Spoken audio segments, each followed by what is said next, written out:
This meeting is being recorded. And I hope you all heard that. I think I was supposed to tell you, so forgive me for that.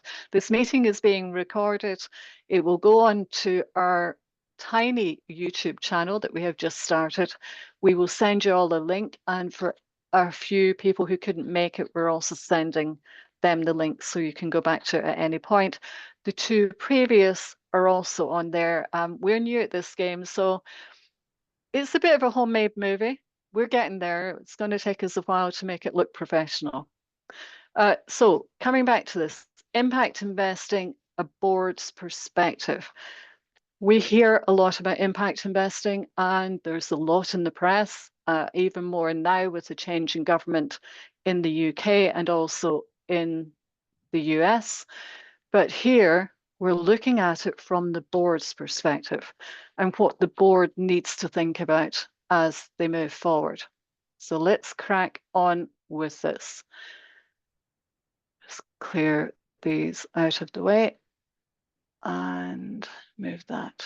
So, definition of impact investing.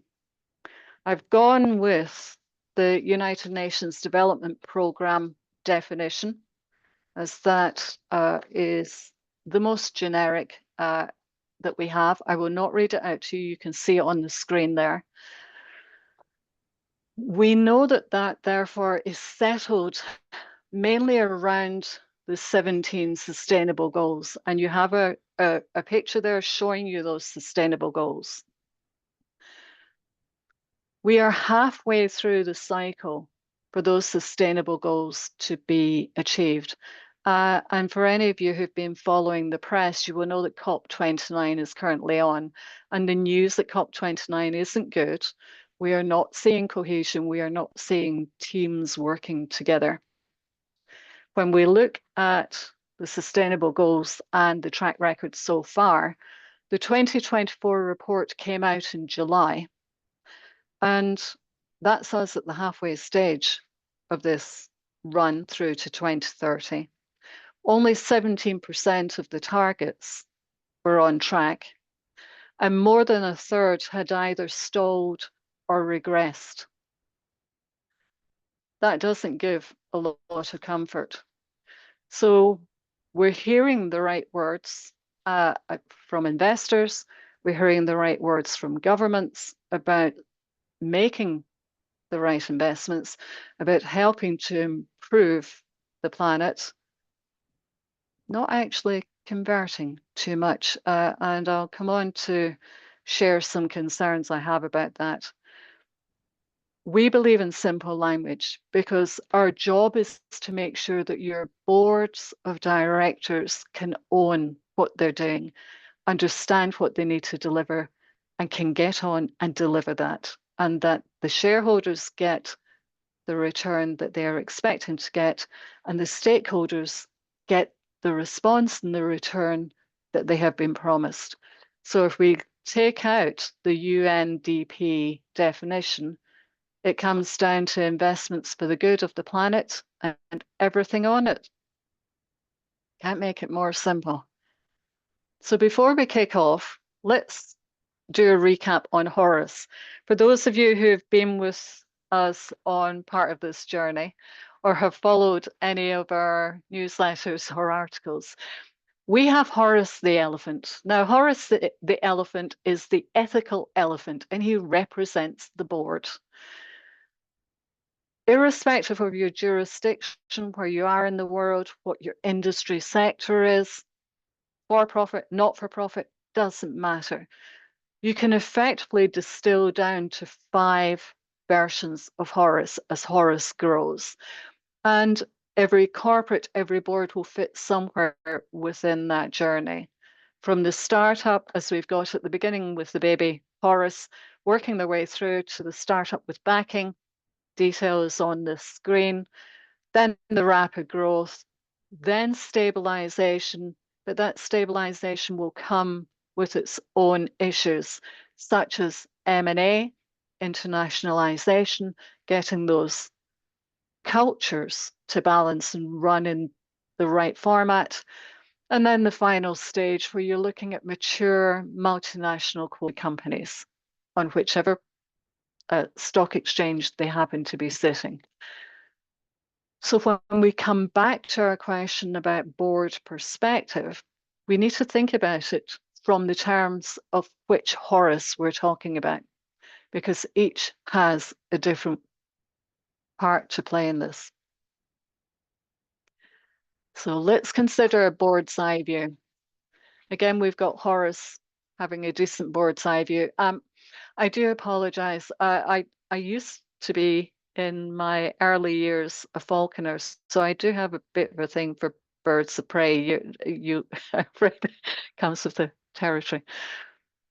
Have a look at this picture. The first thing from the board is identify where your investors are going to come from. If you're looking at Horace level 1, so we're looking at pre-seed here, still very much in the R&D, no revenue generation, then it's down to those individuals. It's down to tax schemes in whichever jurisdiction you fall under, and it's down to grants. If you're fortunate enough to be based on mainland Europe and you're part of the European Union, you have access to significant grants for that group. In the UK, we have a number of tax schemes to give support, but we are very much limited. The US has similar opportunities, and you also have SDG impact funds available that are IRS approved that they can access in those early stages. As it works its way through, you can see then where the ultra high net worth and family offices kick in. Then you move into the professional investors with the PEs and VCs, then the hedge funds and the pension schemes. You could argue that hedge funds only come in really towards the end. However, as we go on in this, we are seeing their involvement more in level 4. And now with some changes that are coming through, they are linking up further with pension schemes in Europe and in the UK, something they already do in the US. So we're talking here about impact investment. The first issue we have as a board, it's a smaller market. So you have less funds available to you to access. You are a fish in a smaller tub.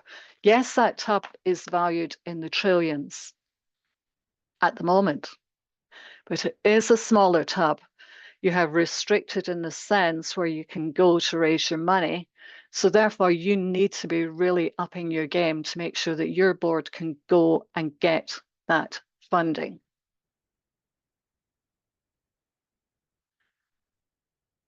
Long-term ethical investments. We know that with most impact investment, it's a long-term move. So it naturally will sit with the pension schemes. It naturally will sit within institutions, institutional investors.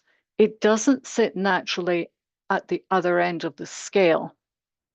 Because if you're looking at that end of the scale, yes, they're getting tax relief as investors coming in, but quite often they're looking for a return within maybe 3, 4, 5 years. They may need to hold for typically 4 years to get the tax reliefs, but that's a different audience. So again, if you are impact investing and you have a clear purpose of where you're going with your business, it could be green energy, it could be agri-tech. I recently worked with an agri-tech which went through levels 1 and 2 before acquisition. So when you're looking at elements like that, be very clear where you're going to go, but again, prep the whole way through. And it brings you into what my generation referred to as the good, the bad, and the ugly. And we'll touch on each of these in the next few slides. So the first of those was be prepared. The board acts, well, I hope it does. Irrespective of which Horus you are, have a strategy. Your strategy is not your business plan. Your business plan is a 1-year plan. It gets you from let's say you're on a calendar year, it gets you from January to December. Everybody knows exactly where you are on this. You're reporting against that business plan. That's what's going to the lenders. That's what the board focuses on. That's where KPIs may sit. Your strategy is typically a 3 to 5 year plan. If you're up at the other end of a Horus at 4 and 5, then it may be a 7 to 9 year plan. But get that strategy right, because if you don't get it right early on, everything else starts to fall away because you don't have the resilience to deal with the issues that are going to hit you from your investors when you don't hit those targets. And remember, you're a fish in a small pond, so you don't have the ability to jump into another pond. This is not salmon swimming upstream. You're in a small pond. So grim, forgive that. Scots have a tendency to go for words like grim. We like what's referred to as the doer approach. So look at your governance architecture, your required skills, and make sure you've got them. And that's hard at level 1 and 2, but it's not impossible. You can bring in some from outside, but get that balance right and stay on top of it. Make sure you maximize on your investments. So when you receive funds in, particularly if it's an investment coming in on an impact fund, if $10 is coming in at the top, why is only $3 hitting where it needs to go? Why has the other $7 disappeared? Because your structures aren't in the right place. If $10 comes in at the top, you want $9.50 at the bottom, going where it needs to go to make that business grow and hit the targets it needs to hit. So you need to be focused, and you can only be focused when you create the strategic plan and everyone takes ownership of it. And that links straight to making sure that your market and your product is going to achieve what it needs to do. Bear in mind, that's what you've told your investor it will do.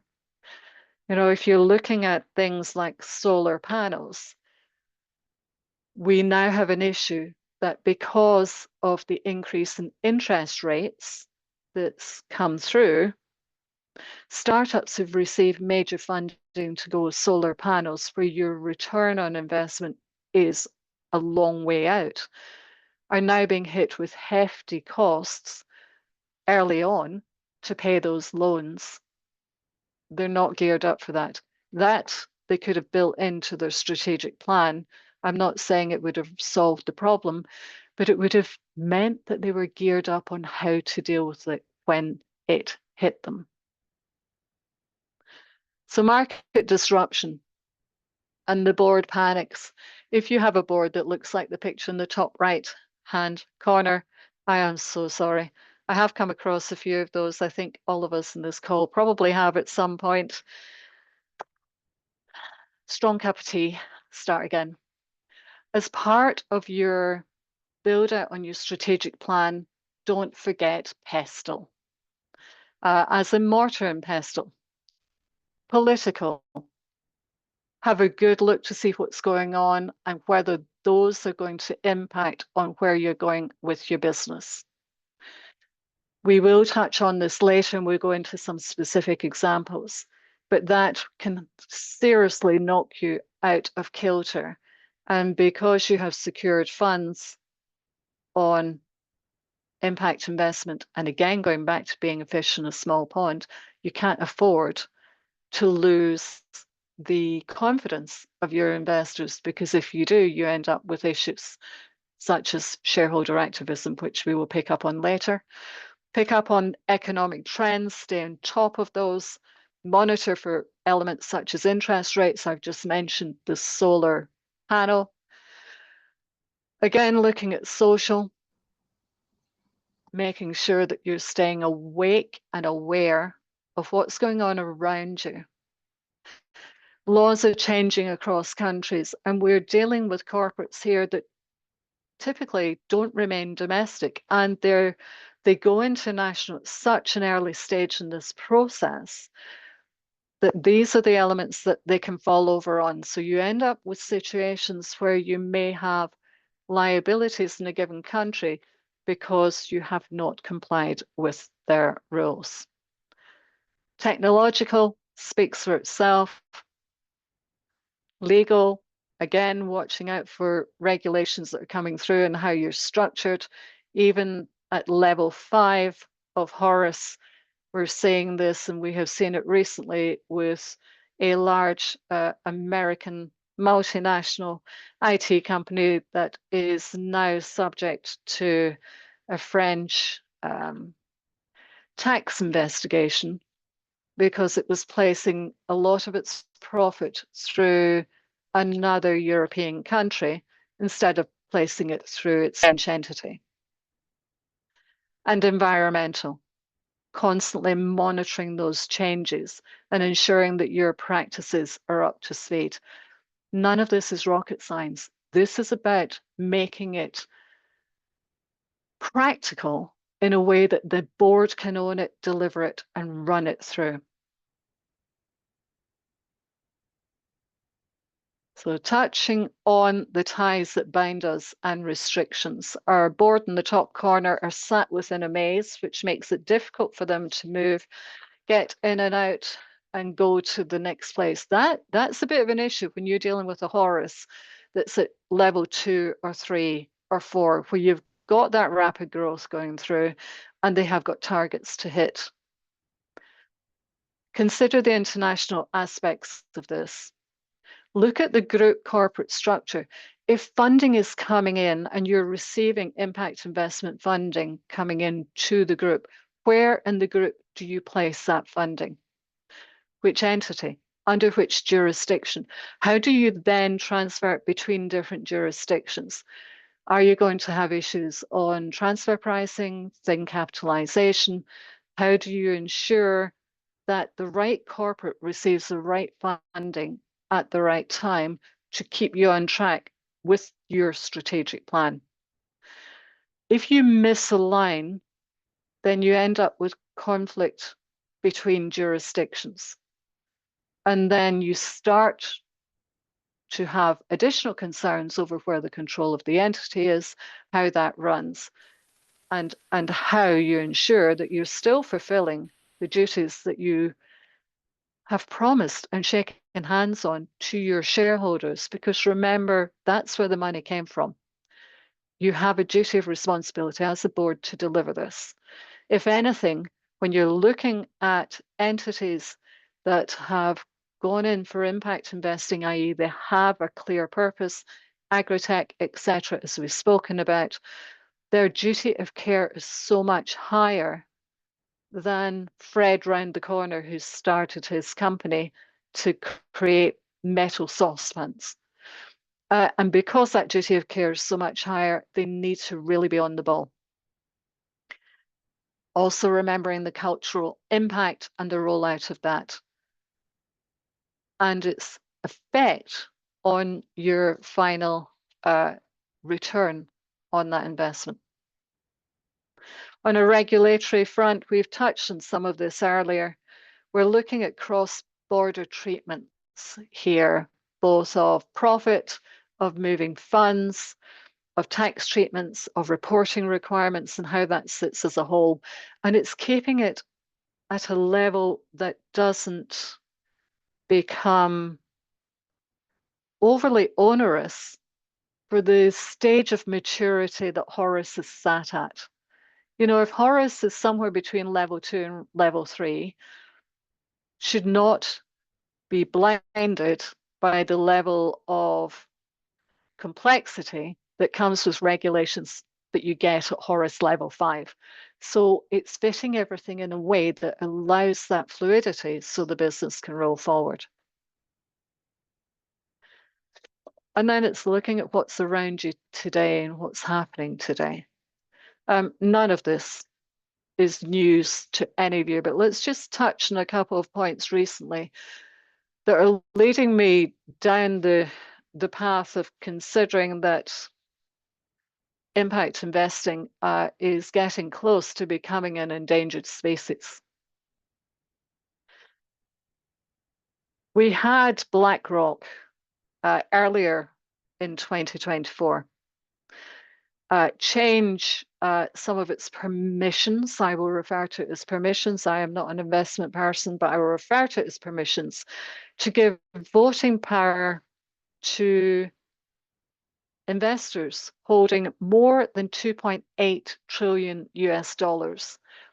They increased the voting power options for those investors. And they increased that option by putting in a power that said, effectively, in my words, do you want dividends or do you want the entity to invest under ESG and take that forward?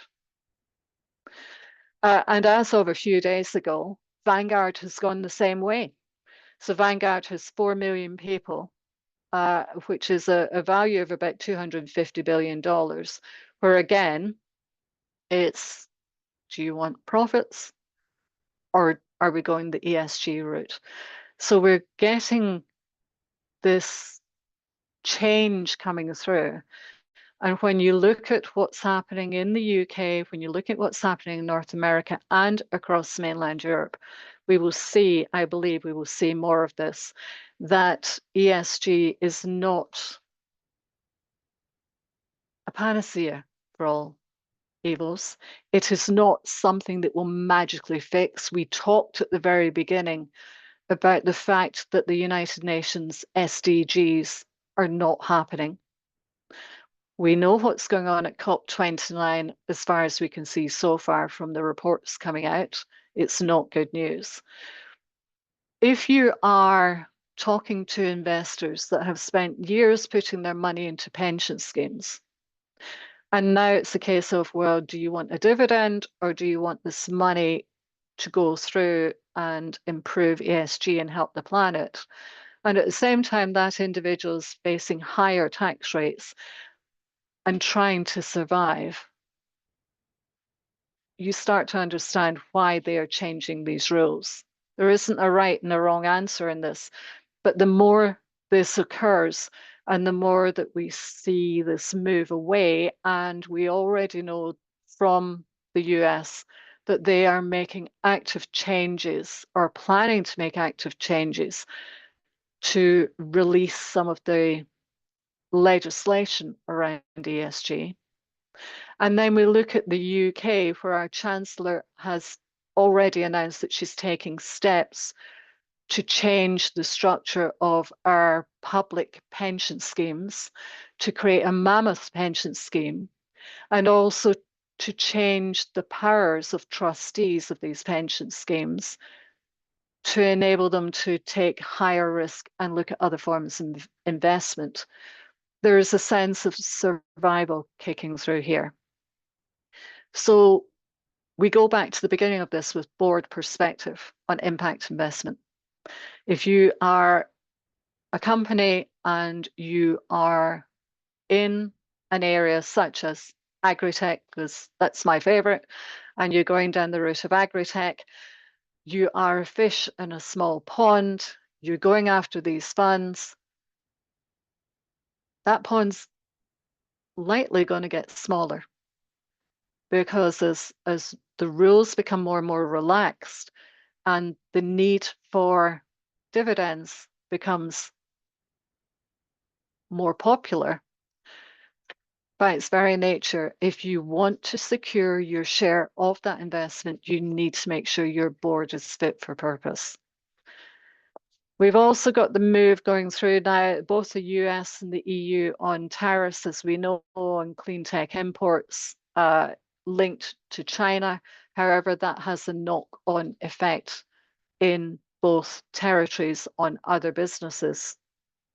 We've talked about COP29 and hedge funds and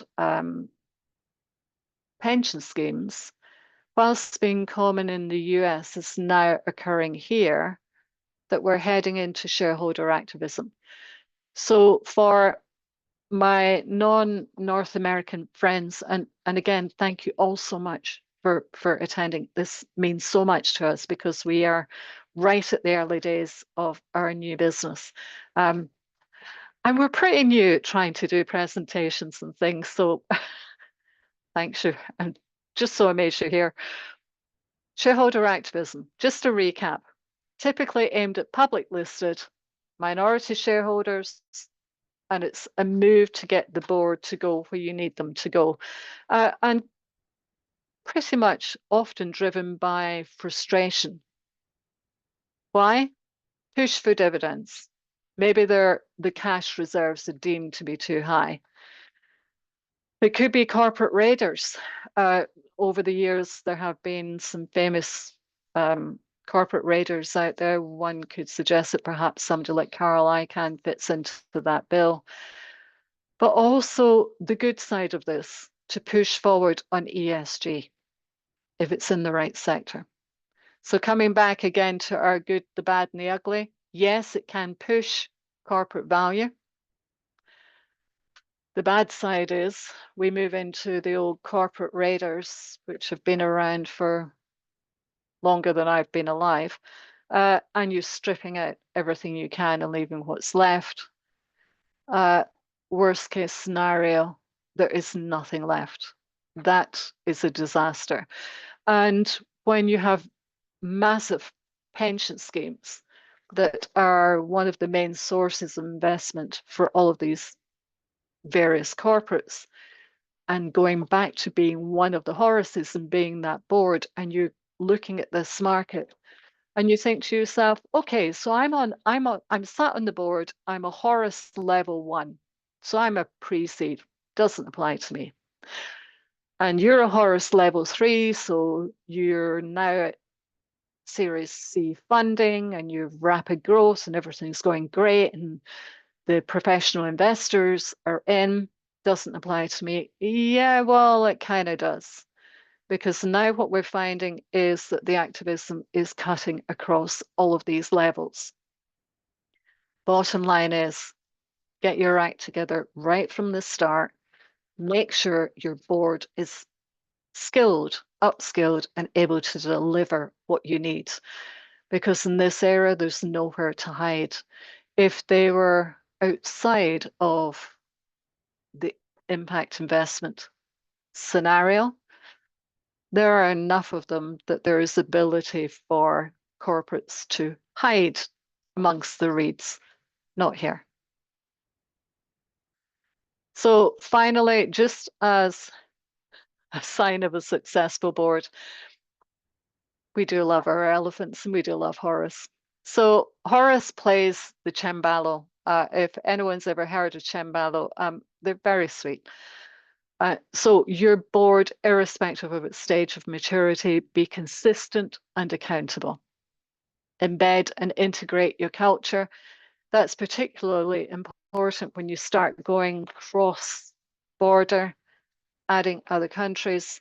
I did have a conversation with a client recently and said there's no such thing as a merger, there are only acquisitions, because one of the problems you find is that when you start to put corporates together, nobody takes a step back and considers ensuring that the two cultures fit, identifying where they don't, and addressing that. Now, you can address it in a number of ways. You can choose to ignore it, you can fix it, or you gauge the level of risk attached to it and you make a call. But do something with it, because if you don't get that culture right, it will hit your bottom line. Everything for the board needs to be measurable.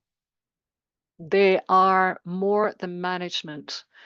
If you're looking at a US corporate, then the shareholders, in a sense, regard them as managers running that organization. If you're looking at a European corporate, and I include the UK in that because as a Scot, as far as I'm concerned, we're European, and you're looking at that side, then the board works for the company. So it has a different nuance to it, but it, bottom line, doesn't matter. Everybody needs clear measurables and tram lines to run within and report against. Ensure you've got no conflicts of interest, ensure there's a clear line that everybody knows which set of tram lines you're going down, lead from the front, and remain open, transparent, equitable, and diverse. So, folks, that is our approach towards how our board should move forward when it's considering taking in funds on impact investment. Any questions?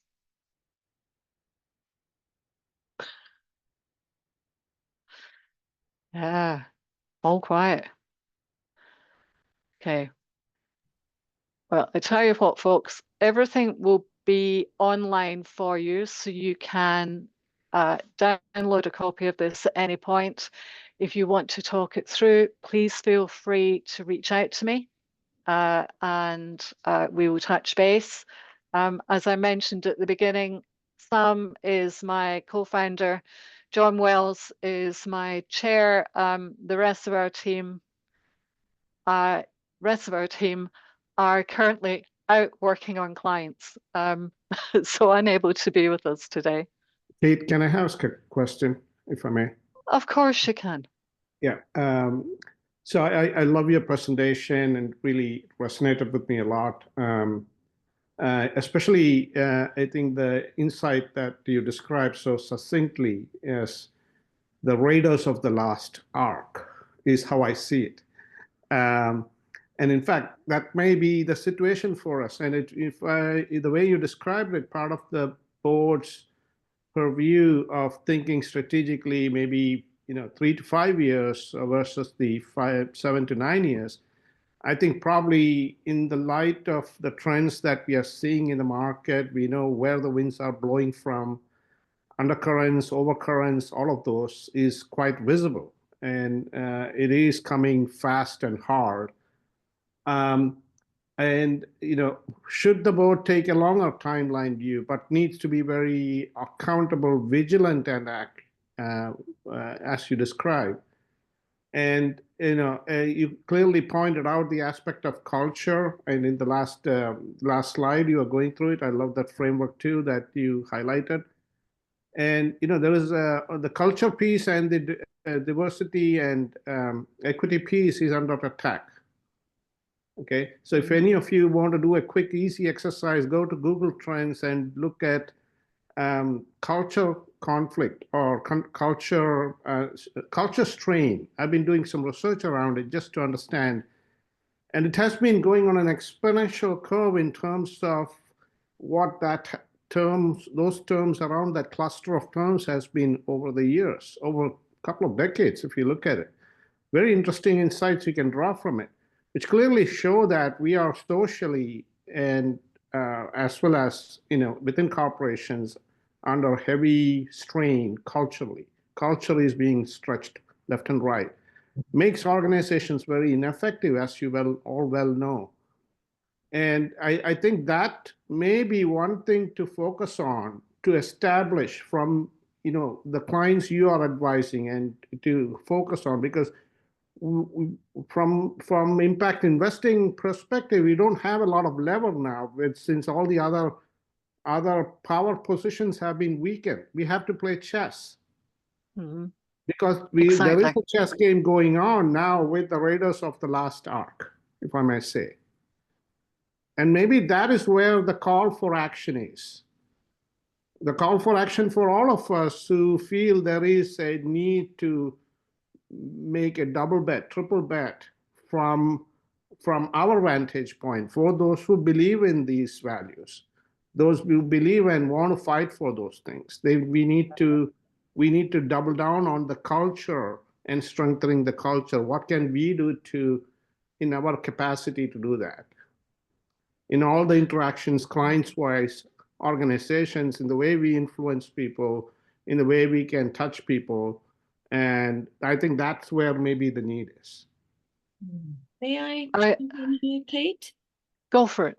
Sure. So you're very right, Ramesh. I'm here in the US currently, and I've spoken to a few folks, and where diversity and equity was a real focus, and I've spoken to some very senior leaders here. There is definitely the area where it's no longer even a speaking point, and Joy can correct me if I'm wrong in any shape or form. Equity and diversity is really not a focal point. When we look at impact investing, I think the other thing that Kate spoke about, COP29, we see governments who are trying to align themselves, and yet we see a lot of geopolitical instability at the moment, and all of this is feeding into what is the real long-term view that boards need to look at. How do they protect themselves? We've got overarching laws that are dramatically being, particularly in the pension side, for example, the UK, taking a great change. So all of these things, and if you're looking at a global footprint in terms of your business, where you're looking to invest, the cross-cultural transitions, transcending boundaries, cultures, etc., how you embed yourself in an ethical, impactful way, it is very difficult to traverse the current terrain. But I think what's important is really identifying who you are as a company, what you seek to achieve, what are your long-term goals, where is your value-added input into what you are. Is it environmental, social governance? Are you looking to provide your shareholders dividends? But on the dividend side, there was a very interesting article I recently read where Warren Buffett is totally against dividends. He tries not to present that to his shareholders. The reason being that dividends, if you're going to take out your dividends, that cumulative aspect in terms of the following year's returns has diminished. So but do you put those funds towards something of the greater good? And so it's really identifying all of these core values, which the board needs to identify very early on, and you need to be able to stick to your guns and say, there may be challenges, but how do we achieve that impactful investing? And I think the United Nations development goals definitely haven't been hitting their mark. And that's been visible for a very long time. But again, I think it's all down to currently the geopolitical environment. So it is really having your board identify key areas and sticking to each member's roles, as Kate really wonderfully identified. And it is a maze, but navigating that maze effectively. So it is definitely important to keep an eye on so many aspects across what's happening, but not to lose sight from within, because that, I think, helps everyone move forward in the right way and the right balanced way. Would you agree, Kate? I would, and Ramesh, I'm with you, and I love the reference to the Raiders of the Lost Ark. We're clearly the same generation. I'm with you on this. But ultimately, this is a time of disruption, and we're going through more disruption globally. If you roll back to the 1950s, when companies then reported on the various stock exchanges around the world, there was next to no financial information available. So there was next to nothing for shareholders to see or glean or get their head around. So much has changed, but also from a corporate perspective and a board perspective, businesses now are going from zero to going back to the Horace 5 levels. They're going from level 1 through to level 4 in 5, 6, 7 years. I worked with one US cybersecurity company that its first round funding pre-seed was 40 odd million. And by the time we got to our third round funding, they were ready to float and we were ready to go. The global ESG systems were never designed to handle that. Bear in mind, ESG only appeared in 1991. It's when it first came out, and we know the cases that led to it happening. And in the UK, it was the Cadbury report that got that kick-started. And we had similar going on in the US. We had some major disasters that had to be dealt with. The outcome is what we have today on ESG is not fit for purpose.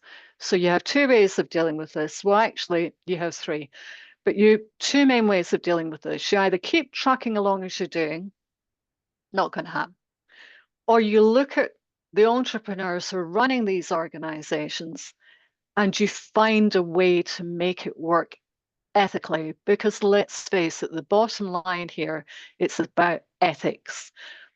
And that's inside. It's not something you teach.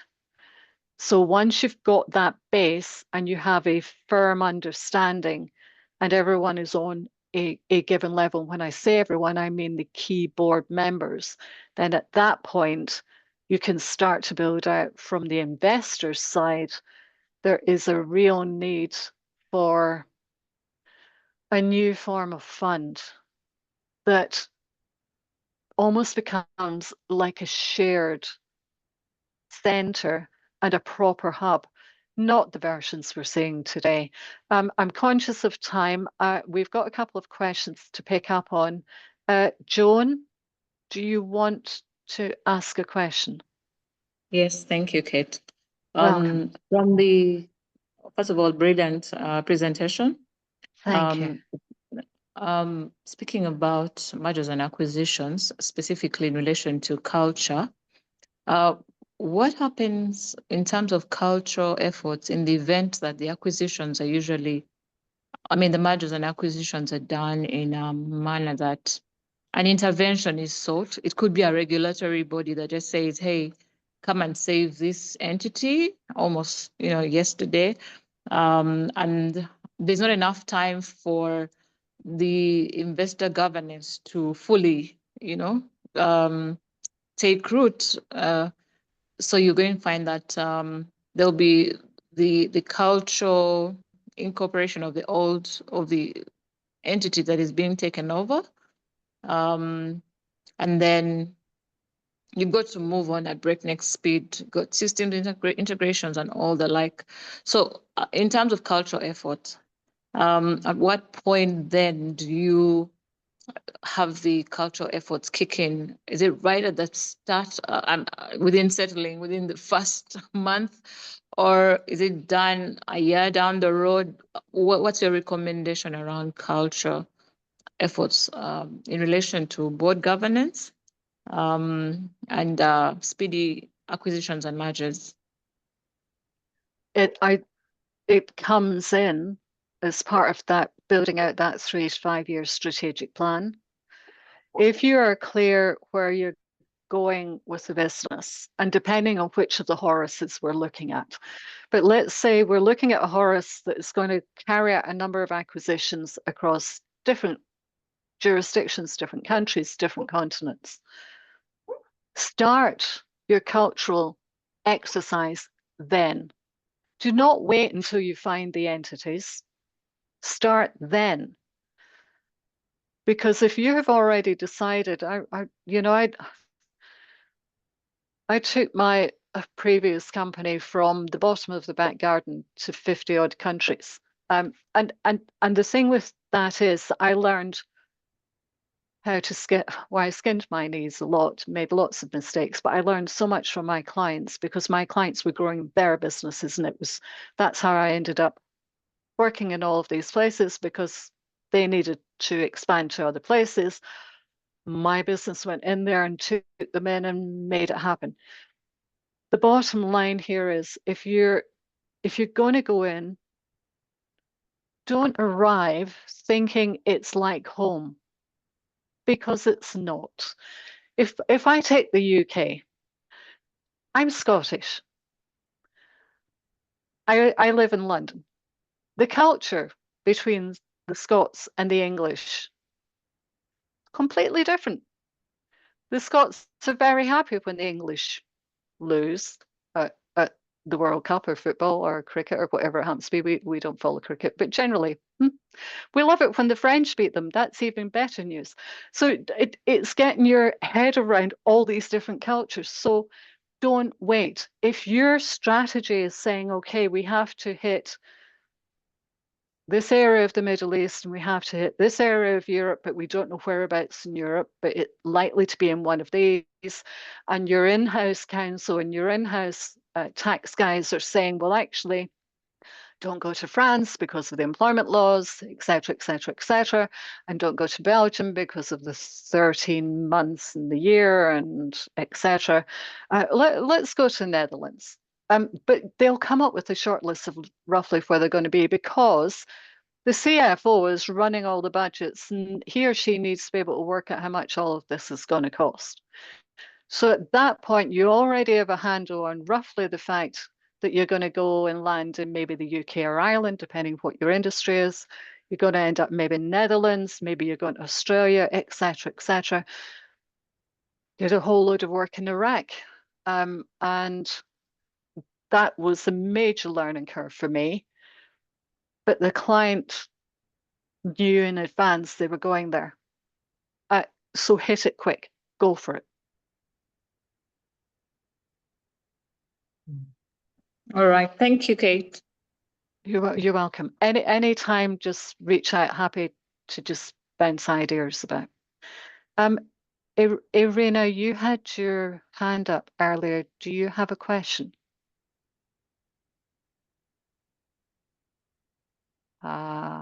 Nope. Okay.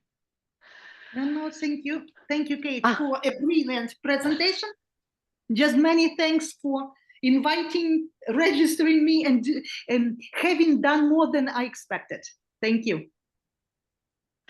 Oh, you are very welcome. And thank you so much. And considering where you are, a big hug from us. Thank you. Okay. You're very welcome. Folks, great. Thank you all so much. Delighted to meet you all. Be great to catch up with any of you offline if you've got any questions. Otherwise, please come back to the next one. We've done 3. We're slowly getting better at these. The first one, I apologize now if you go onto YouTube and look at it, because the first 2 minutes is me trying to work out which button I'm supposed to press. The others get better over time. If it wasn't for the wonderful Farouk, we would be in serious trouble. We will not be doing one in December. We will be doing our newsletters. Those will continue. So please sign up for the newsletters. And we will kick off again in January. We go into all of the aspects of the board, how to make it run. We have worked between us on a whole range of issues. Our youngest is 51, our oldest is 83. We include at 83 Professor Bob Garrett, who is one of the leading lights founders of corporate governance globally. And we go into ethics. We have specialists in ethics, in compliance, governance, all those other aspects. Our website is homemade because at our age group, we're still trying to work out how to use IT. Apart from that, we're slowly getting there. So thank you. And to all of our North American friends, happy Thanksgiving. Thanks, Kate. Take care.